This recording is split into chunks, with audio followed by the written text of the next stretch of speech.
All right. Today we had a repeat guest. Joseph Druther came back on the show to talk with us about goal setting, one of my favorite topics, and how to find your ultimate goal in life and develop it to plan from that goal back to the current moment, so you know what to do, you know, within the next hour to get to your 10-year goal. So that was really cool. We also talk about going from big to small and how to go from impossible, what is impossible in your life, to what is possible, and then to what is inevitable, right? How to get past those limiting beliefs of what you can and cannot do and what society tells you you can do, and then ultimately finding your why to sustain the long-term goal, the long-term vision for you, yourself, your business, your family, whatever it is, right? And so it was a really great conversation. It was awesome to have him back in here. He's a wealth of knowledge for entrepreneurs, for building businesses, to being a leader in your business and in your family. So it was a pleasure talking to him. I hope you guys enjoy the show, and please remember to rate and review it. And I'd love to hear your feedback.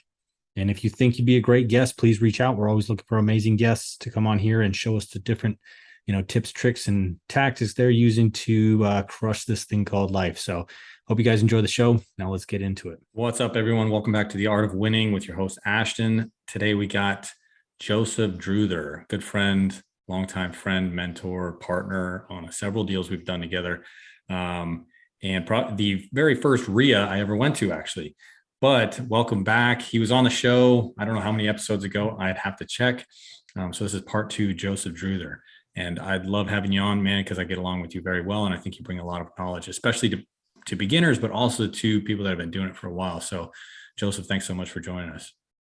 Dude, absolutely. I'm so stoked to be back. Very excited. Yeah. And I've asked you to introduce yourself before, and I don't want to waste too much time doing that, but maybe we could do like 30 seconds. So like, I'll throw a couple things in, and then maybe you tell me more, what else you've been up to. So Joseph, like I said, he runs a RIA in North Carolina, Real Estate Investors Meetup in North Carolina. That's how I met him. He started out, you started out in doing other things, but then you got into real estate as a flipper, and now you're in 7-figure flipping, or 8-figure flipping. Is that it? What is it? Well, yeah. So they've got Bill Allen has a group, the 7-figure flipping group, which has been absolutely instrumental in a lot of our success. Like those masterminds are absolutely invaluable. But we kind of got to the point where we were ready for the next level, and so we were looking at what are we doing as a business owner? Just a little bit higher level conversations with other business owners at our volume and whatnot. And so he started the group called 8-Figure Entrepreneur. And so I'm a part of that with about 10 or 11 other businesses. And it's a little bit pricey. They say it costs a lot of money, but you get more than you pay for, kind of thing. So it's just always leveling up, trying to level up the people that I'm around now. That's awesome. So, and the only reason I bring that up is because I think a lot of people, when they're starting their own business, they don't think of that level, right? So how do I get to that level? It's really just a lot of times just how can I make, they have a number in their head, but it's usually not 8 figures. So that's really awesome, man. Oh, dude, we're shooting for 10. We're going for 10, man. If you're not growing, you're dying. I love it. Absolutely, right. Bro. So today, and if you guys want to learn more about Joseph, we go more into his story on the earlier podcast. So, but today I wanted to talk about goal setting, because you have gone through a full gamut of goal setting as well as developing your business. And then how do you stay focused in your business when there's so many different opportunities out there? How are you guys how are you getting behind everybody to drive them all in the same direction, in your business, in your house, with every project you're doing? And I'm a big fan of a lot of systems you listed before we started recording. So I definitely want to dive into a lot of this stuff, but goal setting is the main topic. So, what do you say? So for sure. So this is definitely a topic that I have, I've kind of geeked out on quite a bit, and I've done a lot of it, and I'm not perfect at it. So everything that I say is going to be 100% stolen from people that are way smarter than me. I have just listened to people that are really smart, and I said, that makes sense. I'm going to use that, right? On the shoulders of giants. That's it. That's where I'm standing, man. That being said, we've done a lot of it. A lot of people think, oh yeah, New Year's resolutions, right? Like I set my goals for the year, Yeah. sometime December or January, and then they forget about them until December of the next year, Yep. right? And that is absolutely a guaranteed way to not get where you want to go. You look up 5 years from now and you think, "Hi, I really haven't made any progress towards what I want to, what I said I wanted to do." So, um, you know, that being said, what we kind of really take a pretty systematic approach to it. Um, we go all the way up to our 10-year, big picture vision goals out 10 years out, like, and then we drop it back down to 3 years, and we say, okay, we're going to be 3 years, and then we go down to 1 year, and then we drop it back down to like quarters, right? So how do we, what do we need to do this quarter to get to our 1 year goal, to get to our 3 year goal, to get to our 10-year goal? So we're kind of systematic in the way that we break it down from big to smaller to smaller to smaller to really granular. And then even smaller than that, say, okay, well, we've got our 90-day goal, and we call them rocks because we follow EOS, the entrepreneurial operating system. But, and Right. then we narrow it down even smaller with like, what are your weekly and daily action items that you have to do like every single day so that you're going to hit your quarterly goal that sets you up for your yearly, and it just kind of works out from there. And then you look up, a year, 2 years, 3 years from now, and you've made some really cool progress, right? So, but we always start with that big picture. And for us, when I first started, it was definitely something that we didn't know exactly where we wanted to be. When I first started wanting to get invested in real estate, my big goal was if I could flip 2 houses a year and make 30,000 on each flip, I could make $60,000 a year. And to a 19-year-old version of myself making 13 bucks an hour at the time, that was mind-blowing amounts of money. I couldn't imagine the freedom that was going to give. So your first you goal know, was a year. that was it. It was, Yeah. well, it was actually, it was a little bit further than a year because for us, I didn't know how we were going to be able to hit that goal. So for us, it worked into, all right, in 5 years from now, we think we can be flipping houses. But before we do that, we're going to have to finish our house, going to have to get a line of credit on it, and then we're going to have to flip another house. So we did kind of break it down into, all right, this week I got to go buy sheetrock and I got to install sheetrock this weekend so I can finish the bedroom.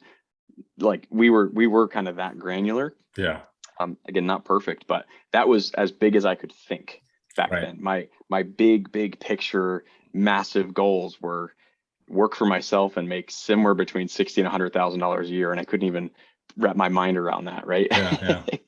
That was at first, and then eventually we did. We hit that goal, quote unquote. Right? We made $73,000 on our first flip, and my mind was blown. And then at that point, it was like, okay, I'm quitting my job. I'm going full-time real estate.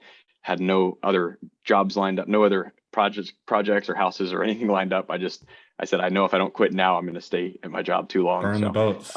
I love it. that's it. We burned them, and then we just figured it out, and never looked back. And now, like I said, kind of now what we're looking at is, me personally, at the end of this decade, I want to be one of the biggest. I say one of the biggest. I'm sorry, not the biggest. My goal is to be one of the best home builders in the United States. So we want to be nationally recognized for our business, both our business practices and our construction practices. We want to be selling over 2,000 homes a year, and bringing in over $1 billion in top line revenue, in home sales in our company. And we want to be voted one of the best places to work in the country. Right. So our You see how vision specific that is? That was, I love that. That's very specific. Yeah.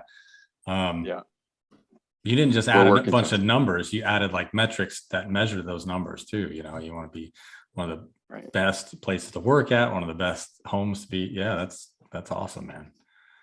Yep. Yeah. So for us, our vision has definitely changed over time. In the beginning, it was just survival. And I think that's where a lot of people start. It's just, I just need to make money. I just need to survive and quit my job because this is sucking the life out of me.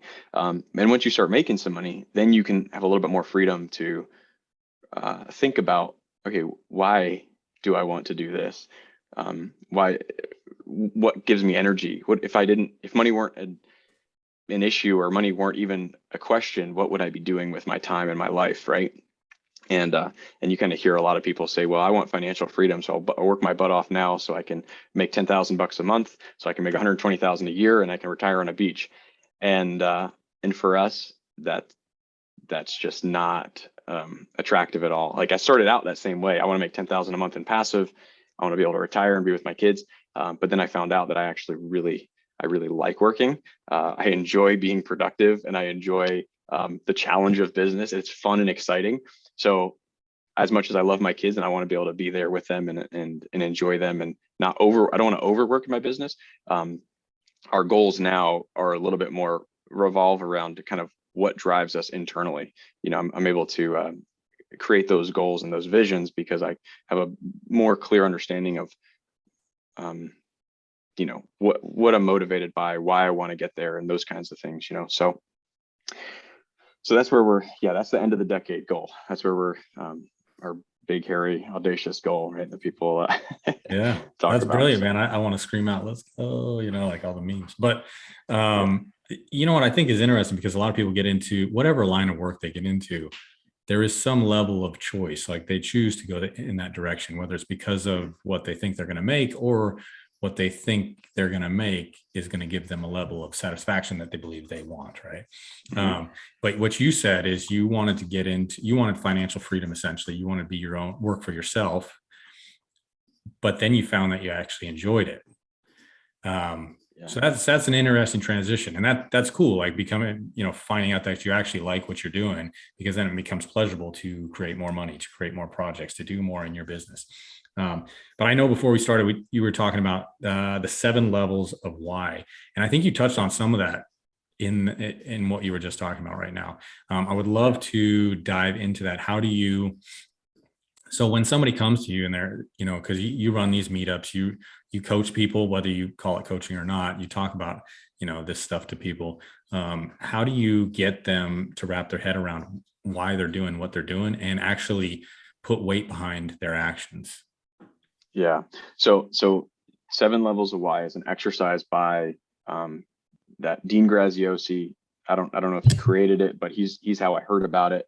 And it's a phenomenal exercise. Everybody needs to look it up. He's got videos on it, 7 levels of why by Dean Graziosi.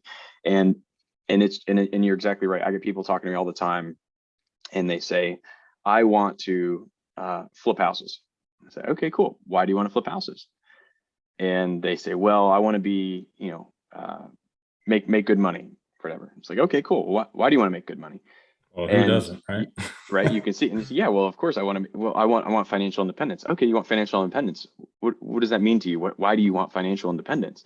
And then basically, you can see what we're doing is we're just kind of going back and forth, and we're just digging and digging and digging and digging and digging, and we're going down 7 levels deep, right? And so, kind of what we found is like, I've seen it. Dean talks about it. It's like once you go 7 levels, that's where you start to get to the real meat and potatoes of like why you're actually doing stuff.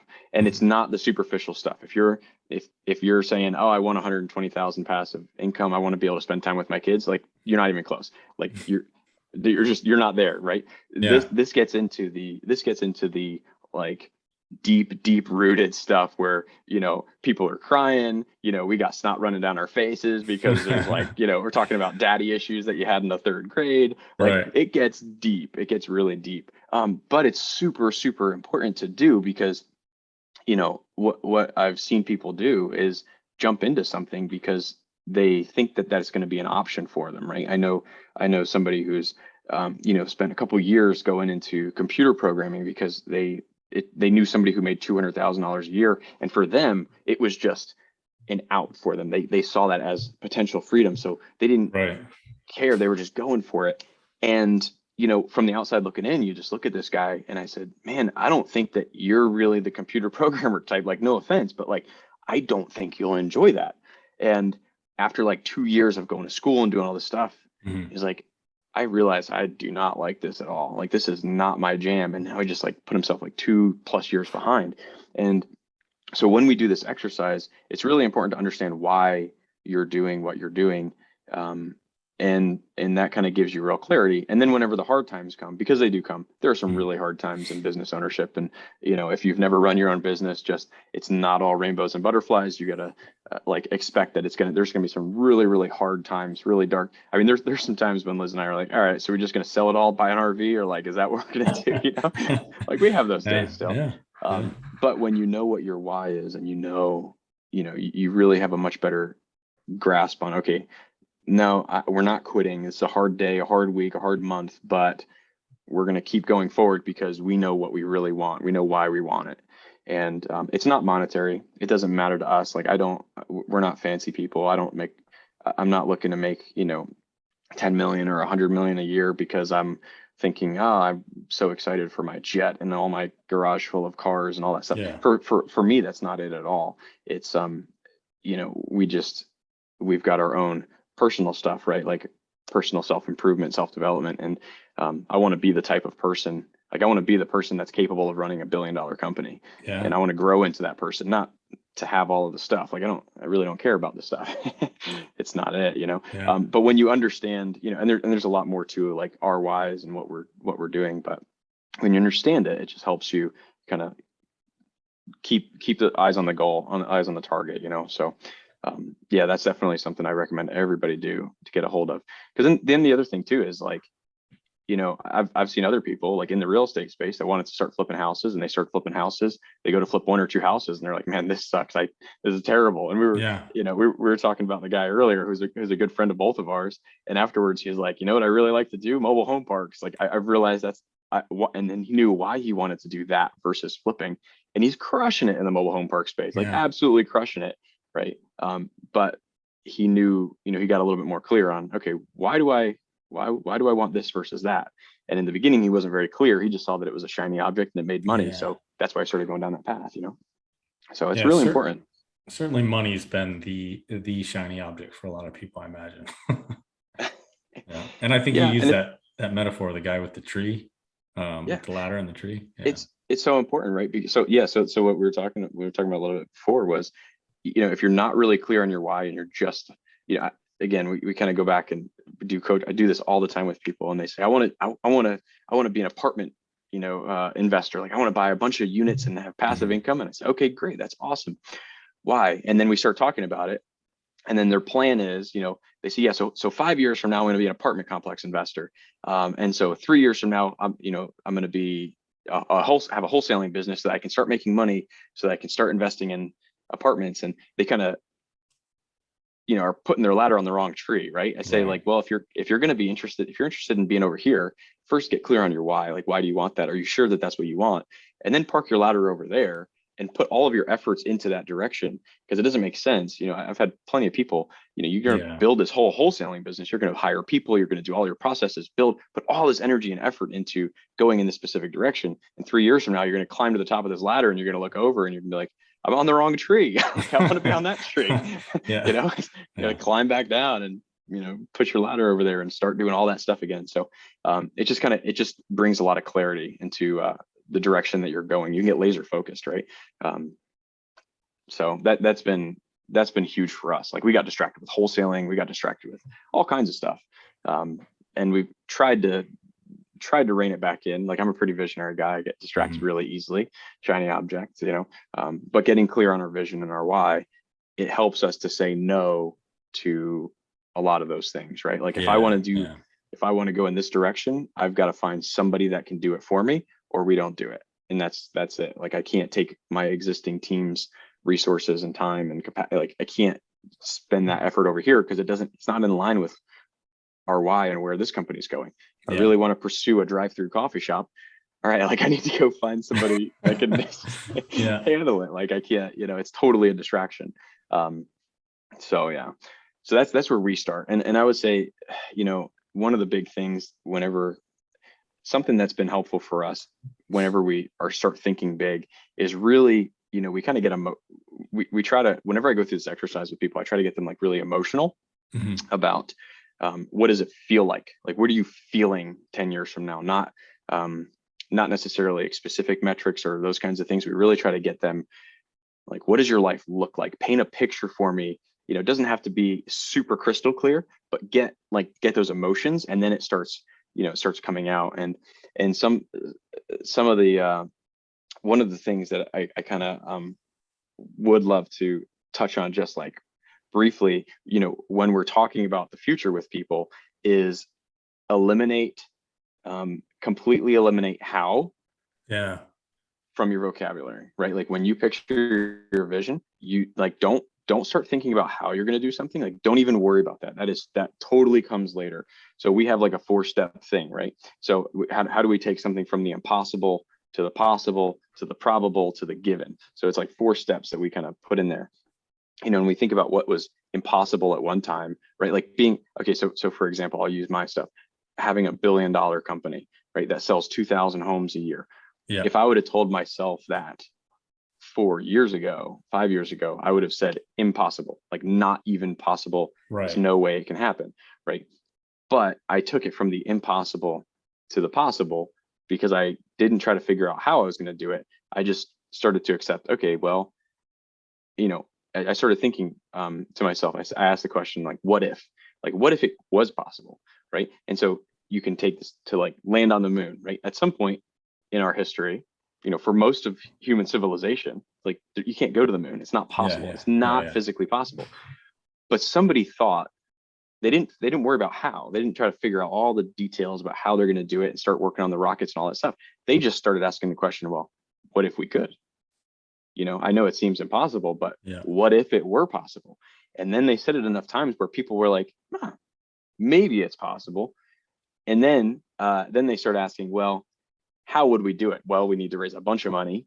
We need to find a really bunch of smart people Mhm. with a bunch of degrees in engineering and all this stuff. We need to assemble all these teams. We need the back in the United States government because we need deep enough pockets, right? We Yeah. need like, and then you start thinking about how, and then you go from possible to probable at that point. Like, yeah, if we had enough money and we had enough smart people working on it, we probably could get to the moon, right? And then you start asking, okay, then you start getting a little bit more detailed, and you Mhm. start executing, and you say, okay, cool. If we hire X amount of engineers per month, and we spend X amount of dollars per month, and we work towards this goal in a very systematic way, it's going to happen. We're going to land on the moon. It's a given at that point. So that's how we take something from the impossible over to it's a total given, right? And we start from that big picture. We work our way down.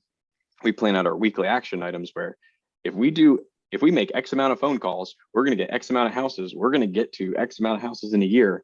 It's just going to happen. Like at that point, and but it all starts with not really worrying about how, just kind of unlocking your brain to it's possible, Yeah. going from impossible to possible. So that for us, I always try to go through that with people whenever we start setting their big picture goals.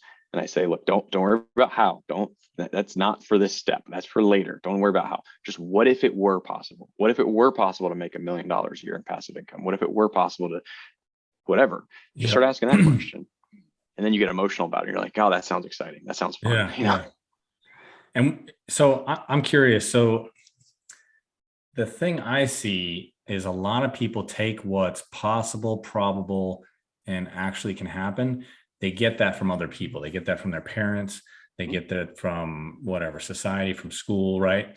So, in school, we're always taught if you want to be successful, this is what it looks like. Get good grades, graduate high school, go to college, get good grades in college, get a good job.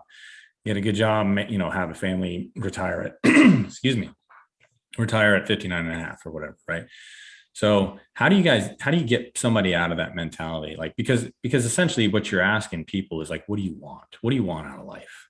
Right. But Mhm. if people don't know what's possible, they're going to pick what they think is possible, which is what we've been taught. Right. Yeah. So yeah, how do you get them to Everything you think believe is bigger? possible. Yeah. Yeah. So it's crazy. So I've got my nephews, they come over all the time. I love them. They're like, Yeah. 16 and 17, and they're just getting to that, age where they're trying to figure out what they want to do with life and all this stuff.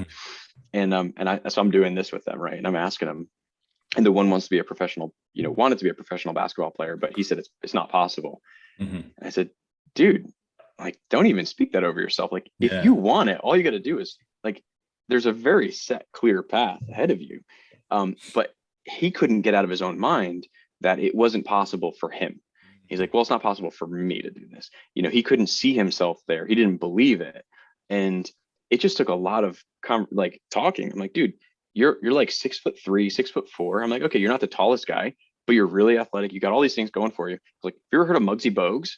Right? 5'3" or whatever he was. And I'm like, you think he had the deck stacked against him more than you have the deck stacked against you, but he did it. Like, he made it, right? And so just I had to start proving to him through other people's examples, through all these, different, anecdotal stuff, or different people who had hardships and they overcame all these hardships to get there, to prove to him, to say, hey, all right, I'm not worried about how right now, but can you see that it's at least possible, Yeah. right? It's not, and just taking him, I had to kind of go around that loop with him a bunch of times, and seeing, all right, it was impossible before, and at least now it's possible.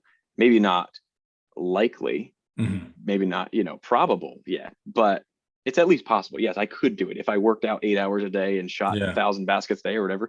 Okay, it's at least possible. And then we start working. Now this kid is like working out. I don't even know how many hours a day. He's on the basketball courts all the time, because he's like, I'm going to go for it. I'm going to try to play college ball and see if I can get into the NBA. And I'm like, dude, go for it. Like, you absolutely got it. So he's an example of somebody who went from totally impossible for me, not possible, to, we just had to work, kind of hold his hand and say, yeah, dude, it's, what one man can do, another man can do. There's tens of thousands of players, or NBA players, in the history of the NBA. Like, is not easy. It's not likely, but you can do it. Somebody else did it. Somebody went to the moon. Canada, you can go to the moon. Europe. Right. Yeah. And he started talking with, exactly. He's like, oh, I found this person. They played college, and then they played over in Europe. And I'm like, dude, it's totally possible, right? And so it just kind of started clicking in his mind, and he started getting emotional about it. Well, man, that sounds like it'd be fun. And but you got to unlock that in your mind. For me, one of the biggest, like, I've had these mental blocks. Like I said in the beginning, it was just, can I make 60,000 a year? And it was mind blowing, right? Well, once we did a couple of flips and we started making some money, we joined Seven Figure. And it was, one of the biggest things, and I'll say it to this day, and everybody in the group pretty much says the same thing. It's not all the tactics and all of the marketing strategies and project management strategies and all those things you get out of the group that are the biggest influence on you. And they're huge, and they're invaluable, and they're great. The biggest thing is being able to sit at a table with people who are so far ahead of you, and they're just normal people, and they're like, yeah, no, I'm gonna do 350 flips this year. Yeah. And it just blows your mind. And I didn't even know that was possible. But now I'm having lunch with this guy, and he's telling me about his story and how 10 years ago he was just, flipping one house a year, and now he's flipping 350. And it just, that leveling up of the caliber of people you're surrounding yourself with will allow you to unlock what's possible in your mind. Yeah. That's probably the biggest thing that I've gotten out of it. And it's been true from like going into 7-figure, and now from 7-figure to 8-figure. Just unlocking your mind about, like, okay, cool, let's add a 0 to that, and we're going to go to 1 billion. Totally possible. Not even possible, like, it's probable if we do XYZ. Now it's like not even a question in my mind. It's totally doable. And we've got like a pretty good action plan. I'm like, yeah, that's all we got to do is this, and then we can execute on it, and we'll get to 1 billion, right? But it only came from getting around other people that were there, right? And coming from, in the path that we take as entrepreneurs is not normal.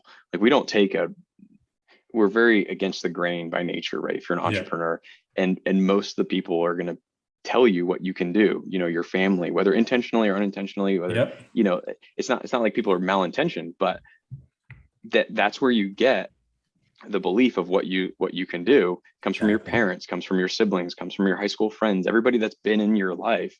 And, so getting a new set of friends, or getting an additional set of friends that can kind of pull you up, it's not to say that you let go of these friends necessarily if they're good friends, but you can't let them drag you down either. But unlocking your mind to that next level by getting around into those other groups, that's absolutely key. Absolutely key. Yeah, I couldn't agree more. And I want to touch on that a little bit more, but I wanted to also bring up, I think that children, their potential is so unlimited when you start talking like that to them. And my kids, I haven't done the, what's possible piece with them. Like, what do they truly want? Because they're too young. They're 8 and 4. But whenever they say I can't, they're not allowed to say I can't unless they put yet right after it. And so I really like that. I can't remember where I got that, But I think that it opens it up to so much more. When someone says I can't, they've shut the door on that. I can't Yeah. tie my shoes. And okay, I can't yet, right? Right. Because you will, right? But I think that's really powerful, even in as adults. If you don't stop with can't, like put yet at the end of it, because it's possible. It is possible. It's like you said, if other people can do it, you can absolutely do it. And then going into what you just said, so exposure. I think exposure is huge, right? I've traveled a lot growing up, and I traveled a lot, or as a kid, and then traveled a lot with the military, and that exposes you to other ways of living, other thought process, everything. But even if you can't travel and get exposed to all these different, things going on around the world, which opens your idea of what is potential, what you could do, like the internet. The internet's Do you have a huge. Google Like, machine? yeah, like get on Google, like how to become a professional athlete. I had a buddy. His goal was to go to the Olympics. He's like, I want to go to the Olympics, and I don't know how he got to that, but at some point he started looking up like, what's the fastest way to get to the Olympics? And he was like, oh, well, what is it called? The downhill, the luge, the bobsled team is Bobsled? the Yeah. fastest and easiest way to get to the Olympics. And so he started training for that. And he's going to the Olympics representing, or he's in the Air Force. He's going to the Olympics now. I was like, that's awesome. He started out, he played football. Obviously, at some level, he was like, did something, then did something else. And then it got, and it just keeps leading to that, which is why I'm, huge proponent of taking action. And as soon as you take action, your potential changes, right? No matter what, walk across the room, your view changes. Oh, I could do something else, whatever. But it could be as little as reading a book or just Googling it. Yeah. 100%. No, dude, it's so funny. Like my kids they know in our house, I can't is not allowed. Yeah. They say I can't. I look at them and they're like, they know that they've either got to say, how can I, or who can help me to do this? And that's what I tell them. I'm like, you can't, you may not be able to do it like that, but let's get creative. Let's think about how could you do it? How could you reach those bowls on the top shelf? So I can't reach it. Oh, don't say you can't reach it. How can you reach it? Maybe you ask for help. Maybe you get a chair. Like start thinking at it like that, and then just your mind unlocks to, I can do anything. If I can get a bowl off the top shelf, I can do anything. But that's absolutely right. And that's why I think it's important to put kids in sports programs and, other classes and stuff, just so they can start seeing that, because it does open their mind at what's possible, what their potential. That's the coolest thing, is like realizing that you have so much untapped potential, like what you don't know. You don't know what you don't know. Yeah. You want to talk about, oh man, I'd love to, I think this is probably a really good spot to talk about the Success Manifesto. Yeah, so, let's do it. Okay. All right. So in our 8-figure group, we've had Dr. Shannon Irvine come, and she had us write down what's called the Success Manifesto. And this is, basically your vision for 10, 15, 5, however many years in the future you see it, however many you want to talk about it. Yeah. And you write out this manifesto as if it's already happened in the past tense, right? And so you write down, for us, it's like, okay, we're not just at, I kind of went a little bit further beyond my end of decade goals. And I was like, okay, we're doing 2,000 homes a month, right? This is what it looks like. Yeah. And, I started writing out, what my life looks like, what my life smells like, tastes like, feels like, everything about it. And you start writing it all in the past tense. Right. And it gets really, really cool, because what starts happening is for one, you wind up creating that memory. It becomes a memory in your head. When you read over it, you're envisioning it, you're picturing it, and it's as if it already happened in your mind. So you're creating that memory, which just reinforces that it's possible, for one. But for two, what it does is there starts to get a little bit of resistance, right? So there starts to get a little bit of a resistance when you start reading out some of these things, right? I make whatever, $100 million a year, and you write that out, all of a sudden there's just kind of like this twinge in your gut. Yeah, you're like, maybe not. Like, I don't know. It's a little bit, right? And then what she really focused on was that, hey, anytime you feel that, you lean into that resistance. So you write down those big goals, and then you start figuring out like, okay, where do I feel resistance when I write this out, or when I read it out? What just kind of sounds like there's a little bit of a rub there, or I'm thinking like, I don't know if I'm really willing to do what it takes to get to 100 million a year, or whatever it is, right? And you start leaning into that resistance, and then what you do is you start writing it out, and you start getting to the root of why you believe that it's not possible, right? Like why is it limiting belief for you? And so anyways, you start really spending some time meditating about it. You write it down like in a notebook, and you really just start putting words to it, right? And so for me, one of my examples was I was, I'd written out like what I thought we were capable. Wrote out this big goal, and then I started having some resistance around it, and I realized that I didn't feel like I was capable of being the visionary that my company required. Like at the end of the day, what I wrote down was like, you are not capable of being a good enough visionary, right? Like you are not capable of being a good enough visionary.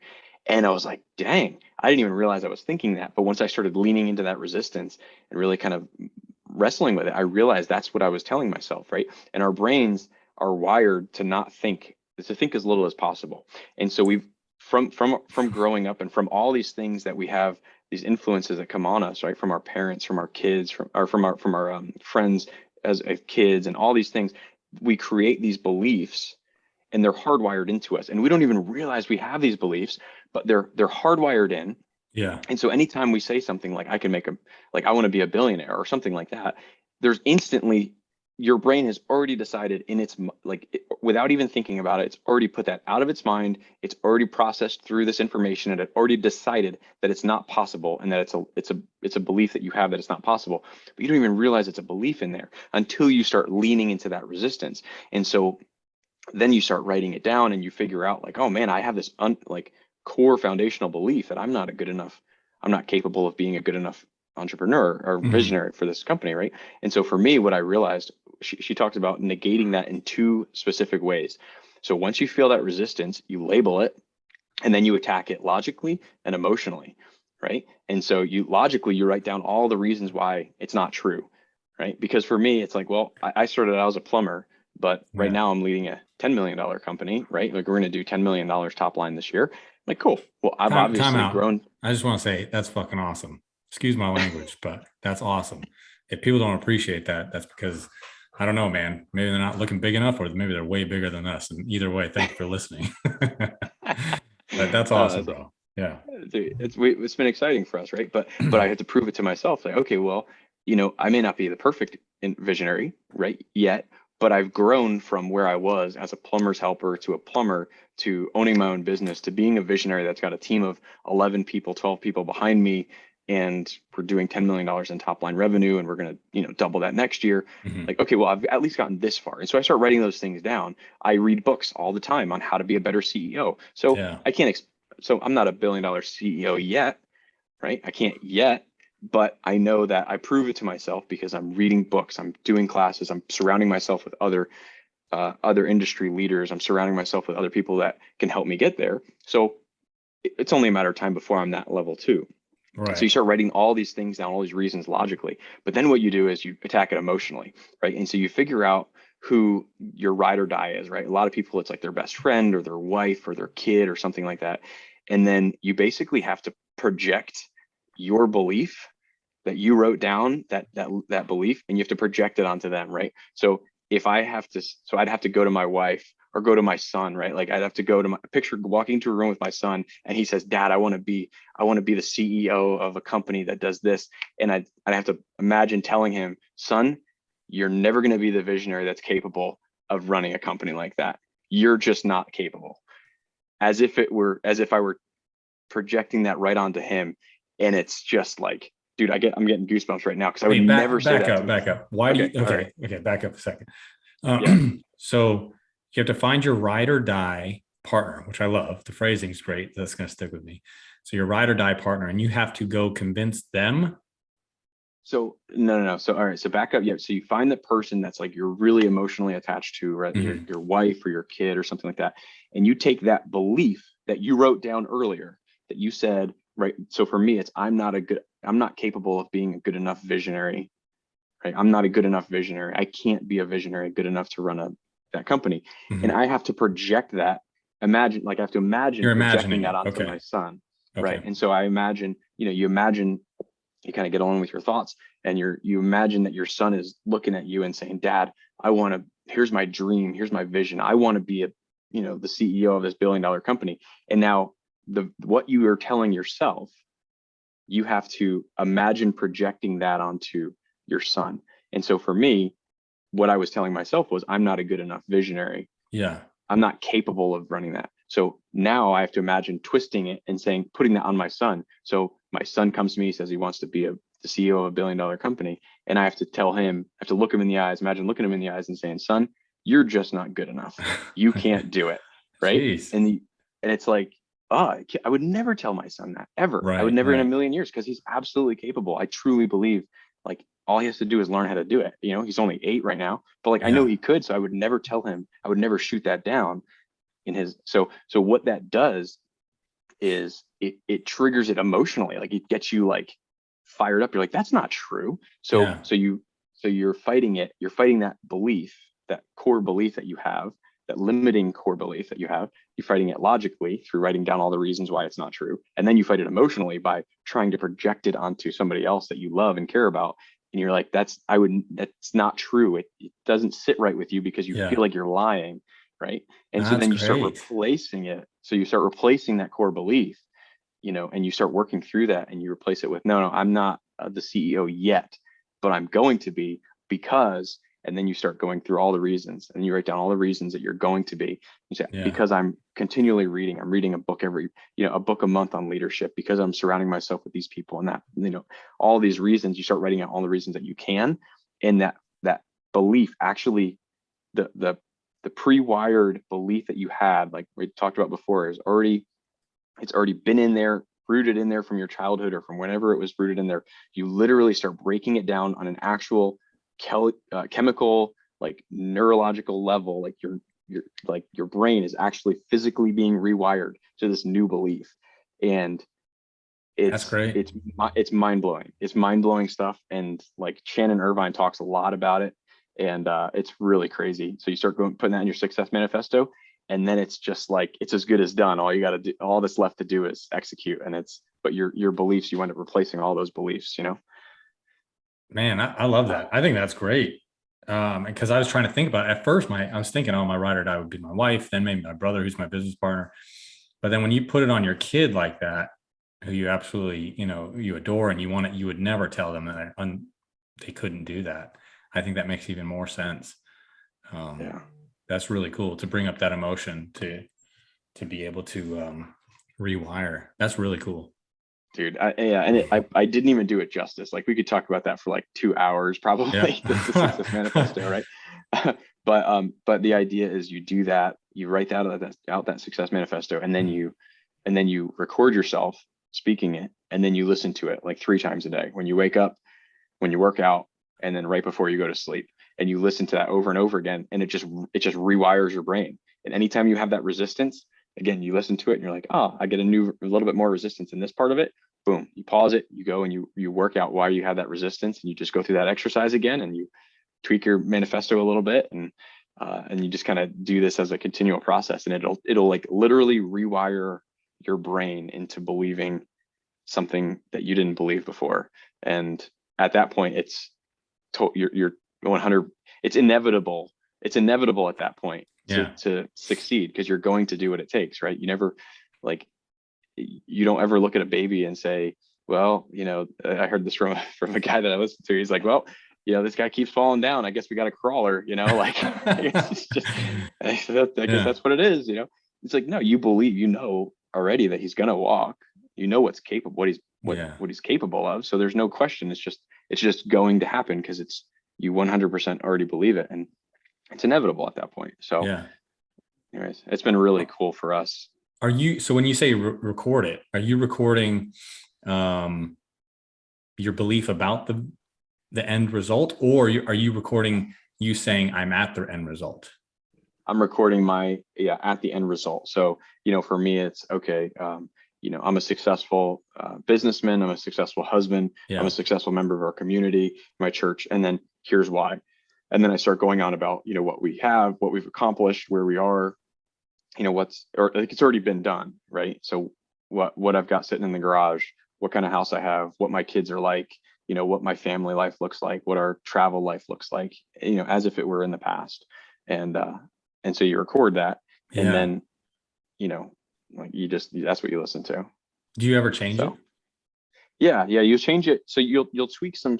it'll get tweaked whenever you want to add some stuff, right? So like when you get to that part in the script where you're like, Yeah. I'm making $100 million a year or whatever it is, where you've got that resistance, right? And you start digging into it and you say, I'm not really capable of that. I'm not a good enough CEO to do that.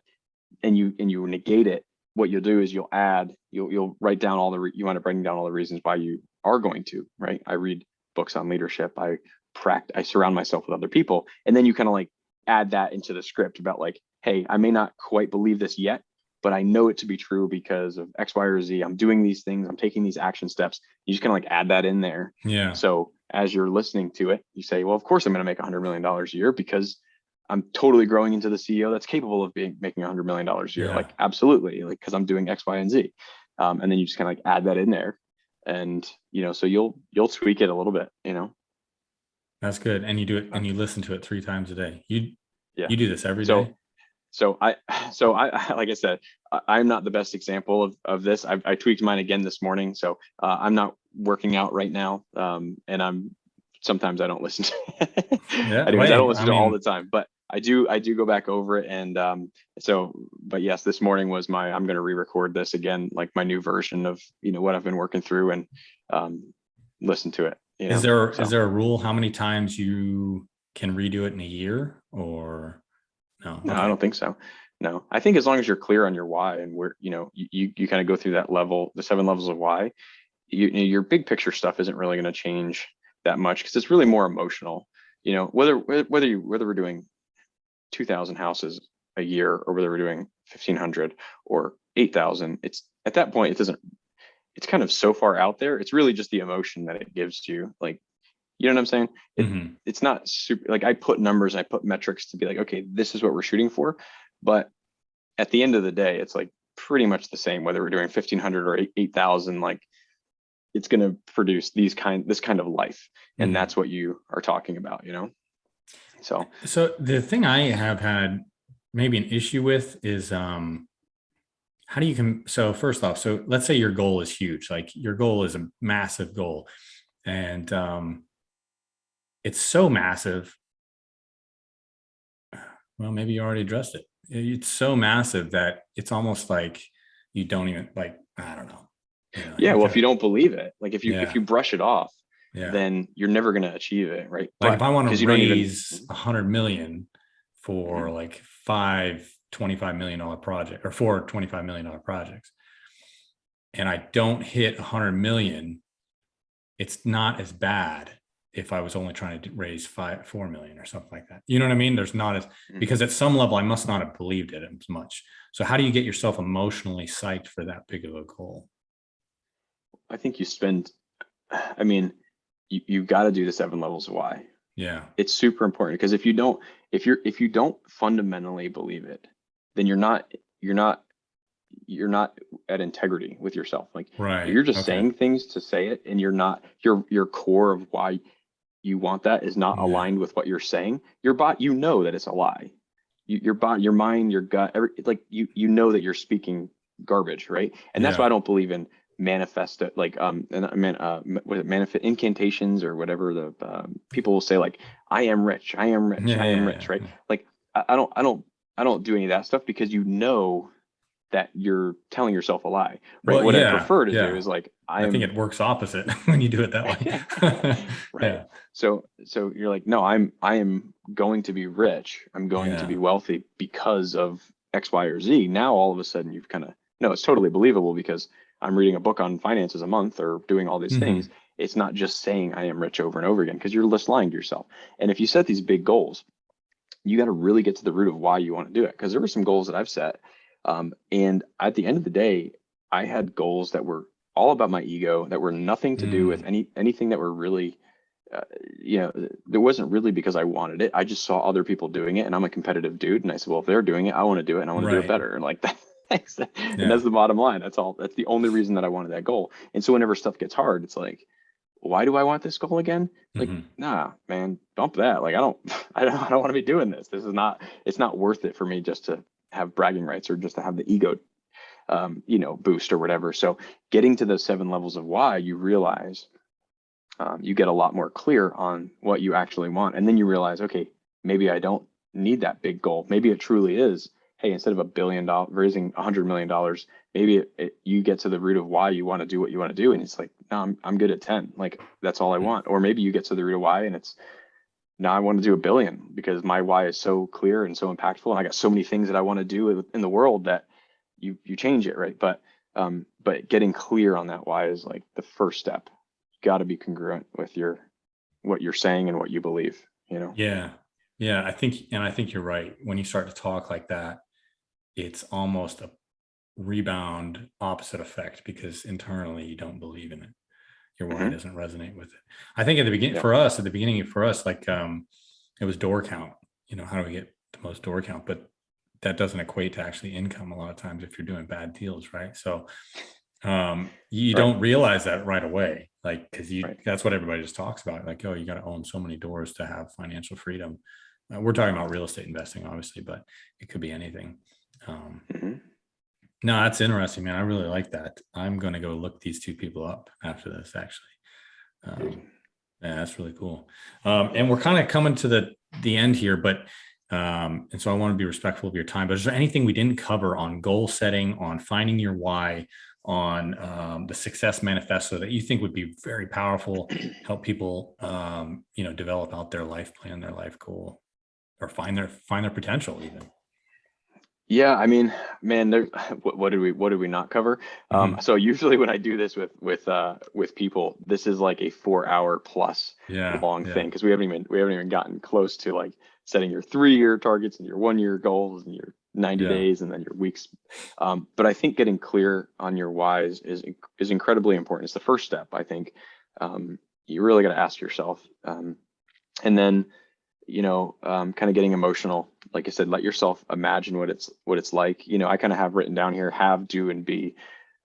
What do you have? What do you do as a person? Who are you as a person 10 years from now or 15 years or whenever that person that is that successful person, you kind of just write it down and just let it flow. Just go. Don't worry about don't worry about how. Like I said, again, that's probably the most important thing is don't worry about how, just write it down. I've got a, whatever, 20 passenger jet. All right, cool.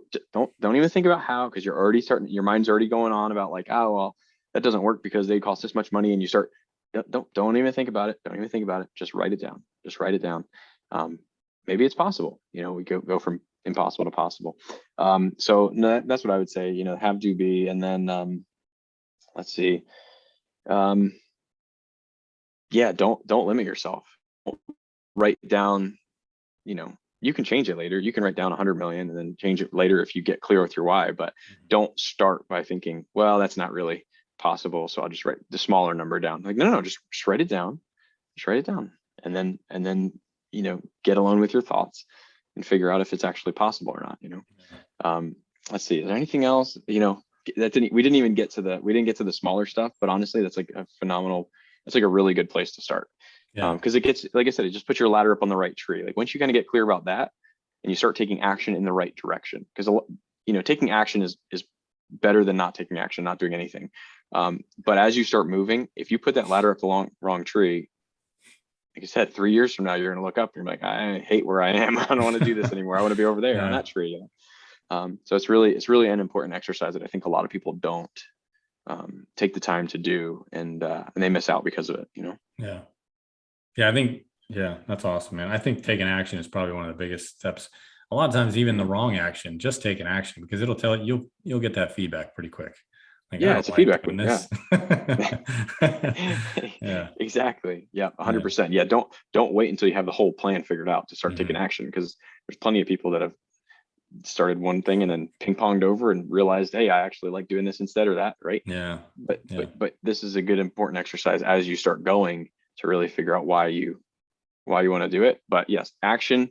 The big thing for me, how I started investing in real estate, is I was listening to a Bigger Pockets podcast, and some guy said action equals results. Massive action equals massive results. Take action. Like, just do. If you're stuck in analysis paralysis, if you haven't done a deal yet, just do something. And then we'll figure out the rest later. But like, at least you started doing something. So yes, absolutely, take action. No, that's good, man. And so I guess since I've already used the final four questions on you on one of the last podcasts, I would ask, what are your biggest, so like what books are you reading right now? I've got like 10. I've got like 10 that I've got open, honestly. All right. What's your top 2 or top 3 books? So right now I'm going through .com Secrets by Russell Brunson. Yeah, that's a good one. That's probably at the top. And then I've got, I'm going through building a story brand.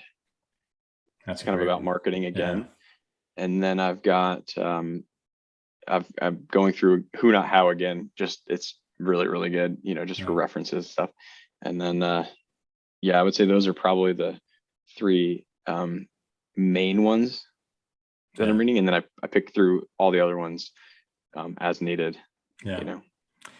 That's a good place to start too, for people that are looking to, grow in this realm. But have you read The Gap, or Gap versus Gain? The Gap in the Gain? In the Gain or something? Yeah. No, I've heard about it. And That's I understand really the concept, but I've heard it was really good. Same author as same author as Who Not How. Right. Great one. And then, all right, so another question. I'm a huge proponent of getting around people that are doing big stuff. So, and you are too, it sounds like, as well. What kind of masterminds are you in? What kind of people are you surrounding yourself?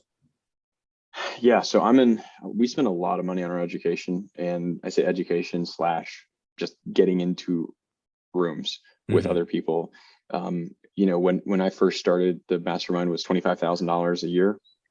And I couldn't wrap my mind really around that. I had a lot of people telling me like, oh, it's a waste of money. You can get all the information for free. Right. But sitting at the table with those other people who are willing to spend $25,000 a year to be with other people willing to spend $25,000 a year. Yeah. It totally leveled up my mindset. And now, we spend, so the mastermind I'm in right now is like 50,000 a year. Nice. But it's, next year I'm hoping to double that. I want to be in mastermind. I want to be with groups of people that are, they don't even look at it if it's less than 150, if it's less than 150, they don't want to be in that room, right? Like I want to be with those people. I want to be trying to level up. So I'm Bill Allen and his group with 7-figure flipping has been instrumental for us. Again, he's that 7-figure and 7-figure altitude and 7-figure runway groups that he has are more geared towards flipping and wholesaling. And he's got a multifamily mastermind as well. But we're at the point now where we're kind of in a different, more business principles in general, leadership principles, mindset stuff. So we're not really real estate specific in our mastermind now, but it's called 8-figure entrepreneur. And it's been invaluable. If you're on the fence about joining a mastermind or I'm not saying all the masterminds out there are perfect or whatever, but it's, man, just get around some other people that are going to help level you up, and it'll totally change your life. Because when I first started, everybody was telling me it's not possible to flip townhomes a year. People don't do that. That's just not realistic. All that stuff. Yeah. And I kept holding on to no, I've heard people can do it. I've heard people can do it. And then I met people who were doing it, and I talked with people, and I'm like, they're like, yeah, give me your cell phone. I'll give me a call whenever. And I'm like, okay, now my mindset is totally at a new level. And so get around those people, man. 100%. That's cool. Yeah, that's cool, man. Then what are the podcasts you listen to these days besides mine? No, I'm just kidding. I was listening. Are you still listening to podcasts? I don't listen to as much anymore, but just because my commute time is so, so small, because I'm just right next to my office pretty much. Yeah. But there was one that I was listening to. It was on Walt Disney World, and it was called, oh man, what was it called? Anyways, Business Movers. Business Movers was the name of the podcast, and they had one on Walt Disney World and the starting of it, and that was really cool. That was a pretty legit, all of the troubles that Walt faced, trying to get the park started, and all the whole story. It was really, really awesome. I think it was 4 or 5 episodes or 6 episodes long, 45-minute episodes. It was really good. Yeah, so check that out. But yeah. I'll check that out. Yeah, I like that stuff. I like his story too, because he talks about, it's we're going to build this national theme park that no one has ever no one's ever had a theme park this size before, and we're going to do it on top of a swamp.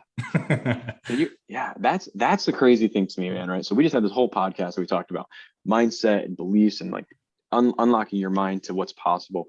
But even still, even my goals, like there are home companies that are building 60,000 homes a year, right? So my goals are still like here. He had the vision to do something that nobody did before. Like he could see even beyond what was like that is a cool dude and a cool story. Yeah, I mean, he's like, that Elon Musk, all these guys, they're huge visions, they saw something that was possible. How did they get there, right? That's awesome. It is awesome to think like that. But yeah. All right, Joseph, this has been a great, man. I really appreciate you coming on. Is there anything I haven't asked I should have asked? Man, I think we we touched on the beginning of starting to set goals. Yeah. Changing your mindset and starting to set some goals.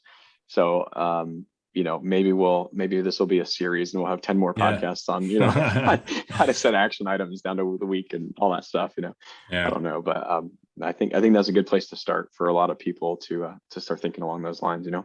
Yeah, no, that's awesome. I love it. I love the whole goal setting piece too. So. But yeah, thanks so much for joining us again, man, taking the time out of your day to come back on the show. This is a huge piece to being successful, and I love it, man. Dude, I loved it. I hope people get something out of it, and it's been a pleasure, dude. Absolutely. All right, thanks for listening, everybody. Have a great one. All right. Thank you so much for tuning into today's podcast. We hope you found the information and insights shared valuable and thought-provoking. And if you liked this show, please subscribe to our podcast so you don't miss any future episodes. And until next time, stay winning, stay curious, and crush life.